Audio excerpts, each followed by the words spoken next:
Stephen A. Smith and Dan Batard finally set their differences aside and decided to go on the Stephen A. Smith's podcast and debate that argument that has been ongoing for, I want to say, like 3 months now, ever since Dan Batard went on his show and called out Skip Bayless and Stephen A. Smith for changing sports media for the worse, and that this format that they created with sport debates kind of dumbed down the whole journalism, lost his integrity, and dehumanized players. And Stephen A. Smith looked like he took real exception to that. And on, I want to say, like 4 or 5 occasions, he went at Dan Batard on his podcast. But he always kept on telling us that he loved Dan Batard, but he just thought he was full of shit. So finally, as grown men, first of all, I want to commend both for that. They had a conversation online. So I'm going to... it was like a 40-minute clip of the conversation, so I'm not obviously going to play all that. It's just one section of the argument that really kind of put the whole debate in perspective that I'm going to play, and then we're going to come back and react to it. But before I play the clip, please like the video and please subscribe to the channel. Him or athletes are being treated as if they're slightly less human than they deserve to be. We instigate that by the way that we cover it. Because so much of it is not celebration, because so much of it is about winning the argument and taking another side, because you worked on a show with the guy who represents the symbol for this, where LeBron James is the second best and Skip Bayless hasn't had a nice word to say about him in 20 years. That is not the way that I believe excellence and greatness in these fields, which you and I know how hard it is to be great in these fields, for that to be the echo and the soundtrack behind you when you're LeBron James, somebody chasing you with a pitchfork just to hate and troll because it's what gets views, and attention is the currency of the modern age. That's a fair way to look at it, but allow me to retort from an adversarial perspective. You can look at Skip Bayless that way. Dan Batard, I don't agree. I'm sorry, I don't disagree. Fair enough. Okay, I don't agree with him calling Chris Bosh Spice Bosh when he did that.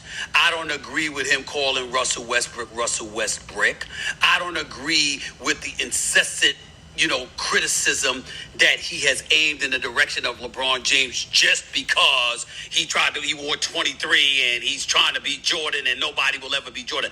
I happen to love and respect the hell out of LeBron James, but I have him number 2 as well behind Jordan, similar to Skip. What I would say to you, however, is this.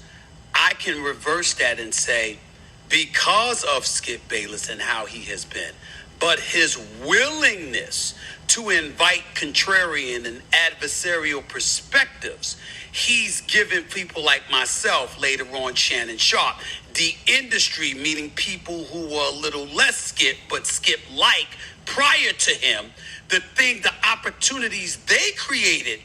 They created for the Dan Lebatards of the world, the Stephen A. Smiths of the world, and everybody else in between. And because of that, that far usurps what the distasteful proportion of Skip Bayless that you might bring up.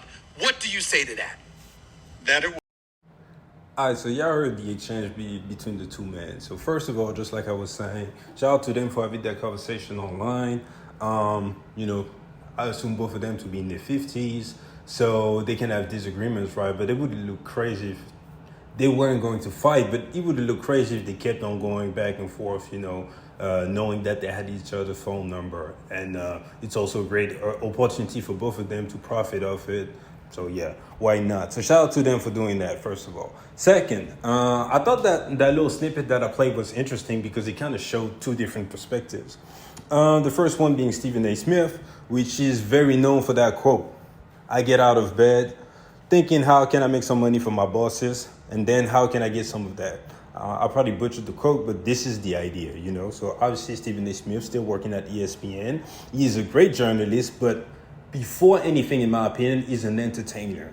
And being entertaining every day for 10 years comes at a cost. Sometimes the man is very, very proud and he's even willing to twist some narratives to be right.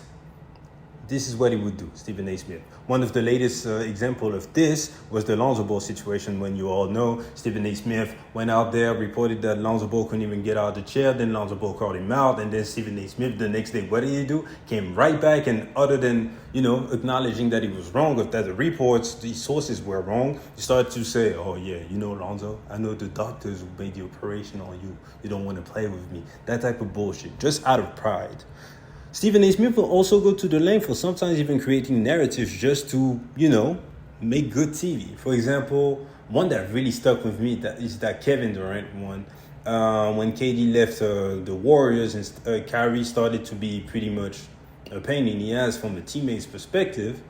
And Stephen A. Smith got right up there on TV, and I swear he was the only one I've heard in my life say this. KD, once he retires, will only be known for being the guy that left Stephen Curry for Kyrie Irving. No one, and I do mean no one, even thought of that. But Stephen A. Smith still got right up there, sure as hell, and said that on TV for narratives. And he's also alluded before to knowing what the crowd wants to hear and catering to that. He did that, for example, in the Shannon Sharp podcast, he alluded to that. So he will sometimes twist a little bit the truth, and that comes at the expenses of the player and his full ratings. So it's kind of weird, but at this point, I accepted Stephen A. Smith for who he is. I like him as an entertainer, but I know that I need to take some of his takes with a grain of salt. On the other hand, you got the perspective of Dan Batard, who stood on his words. He said that he didn't like the way ESPN operated, and he quit. So he gets high marks, and he just earns a lot of credibility by doing that, right? And he's also a journalist, but he's really a purist. He even looks pretty much intellectual for someone in that field. So he's not really about entertaining. He's not about bullshit narratives. He's not about none of that. So it's a clash of perspectives. And now, who is right, in my opinion?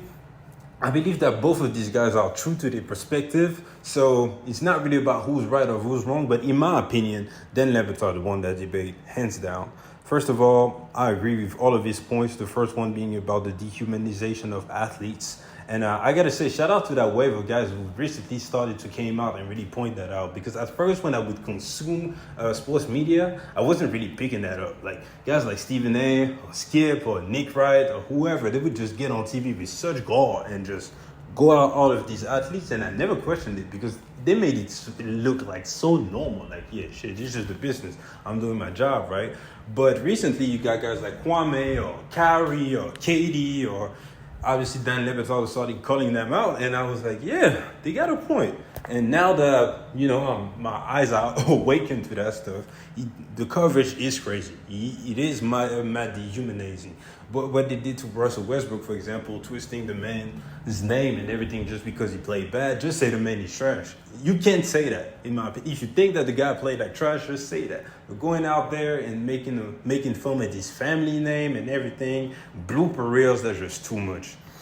The Skip Bayless being the symbol of hate towards players and pretty much the reason why athletes do not respect media is spot on. A guy like Skip Bayless, for him to go on TV every day and to analyze literally just the breath speed of LeBron James, and he will find a way to twist it and compare it to Michael Jordan every day and say that LeBron could never. It's crazy at some point. Just say, I believe MJ is better. You don't have to debate that every day. You don't have to undermine every accomplishment that LeBron James made because you don't believe that he comes equal with MJ. You don't have to do that. And the worst thing about it is the impact that type of behavior had on everything. Every day I get on YouTube and I see at least one GOAT debate.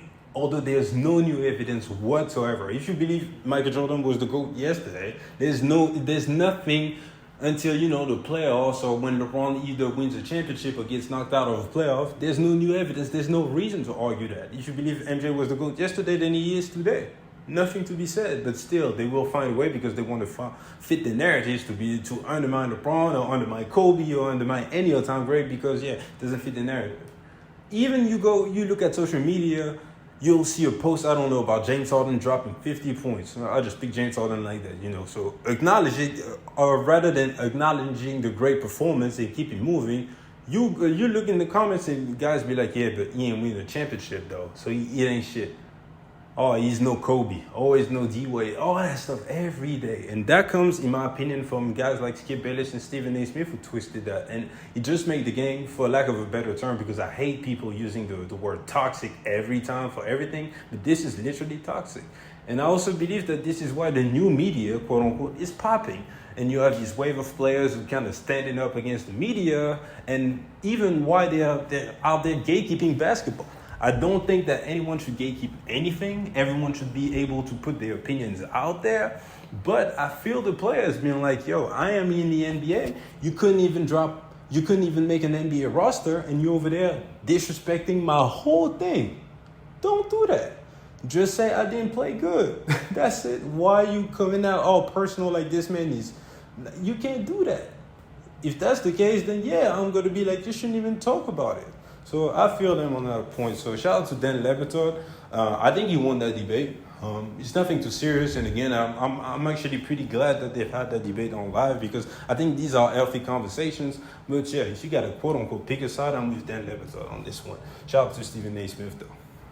Appreciate you guys for checking me out. Please get in the comment section and give me your thoughts. Who won the debate? Whose perspective did you like more and why? Please like the video again. Please subscribe to the channel, and I'll see you guys later. Peace.